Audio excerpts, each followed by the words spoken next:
Stay me with flagons, comfort me with apples, for I am sick of love. Song of Solomon. London, September 1881. Life was not a long, straight road, but a series of turns. Moments defined it, a hard choice, a chance meeting, a bit of bad luck, and everything changed. A new life began. Even now, at the ripe old age of 21, Jack Tallant had had almost as many lives as a cat. And today he felt a new change coming on. It rippled in his bones and set his teeth on edge as he faced the man before him. A man who lounged in an ornate mother-of-pearl armchair as if the whole world ought to court him. Jack suppressed a snort. Overpuffed peacock was what he was. "And why should I help Ian Ranulph?" asked Lucian Stone. Jack maintained his own casual position, leaning back in his seat as if he were perfectly comfortable in this den of iniquity. This was his first assignment, acting not as Ian's valet, but as someone he trusted to do the delicate work of social manoeuvring. The problem was, however, that Jack was distracted by a scent. "Because he will pay you a king's ransom for the service." Jack let one of his brows rise, imitating his employer, as he knew the gesture was quite effective in conveying an air of detached boredom that would irritate Stone. "And we both know you'll do anything for Blunt."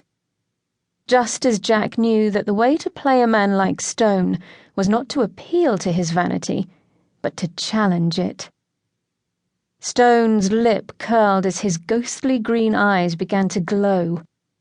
Odd creatures, the Gim.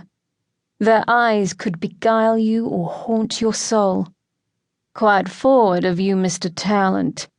He ran a finger along his chair arm. "Ian is teaching you well."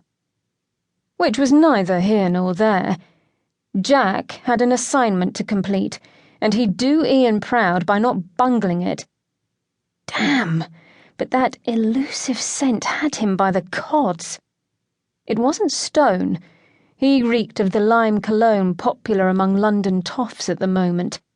No, the scent was feminine, sugar and spice, like oven-fresh butter biscuits, the sticky toffee pudding he'd loved as a child, and woman, musky and... His mouth actually watered. Stifling a curse, he swallowed hard and braced his forearms on his thighs, keeping his expression unmoved. Lord and Lady Archer have already been invited to the Blackwoods' ball. Ian saw to that. They are relatives of his. The problem being that we need a female to impersonate Lady Blackwood as the chit is taken ill. We'd prefer it to be a Gim. Lucian smiled then, and it was cold. Because Archer would scent a lichen in a moment, and the jig would be up, or because Gim are the better spies? Gim, otherwise known as ghosts in the machine, were the best spies because they had the ability to leave their bodies and roam in spirit form. A human would never notice them. Not many supernaturals could either.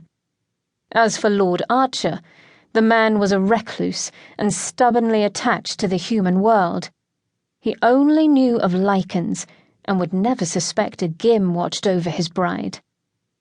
"Both. Now, will you do it?" Jack pulled out an obscene wad of pound notes and laid them on the table, not missing the way Stone's eyes gleamed once more. "It's a costume ball, so the replacement needs to resemble Lady Blackwood.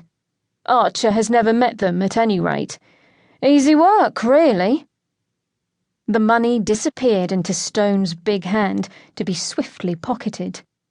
Ian's a fool to try to part Archer from his bride. The devilish grin returned. "Then again, I understand his fervour. You're too young to know it, but the lady does bear a shocking resemblance to Una." "So I've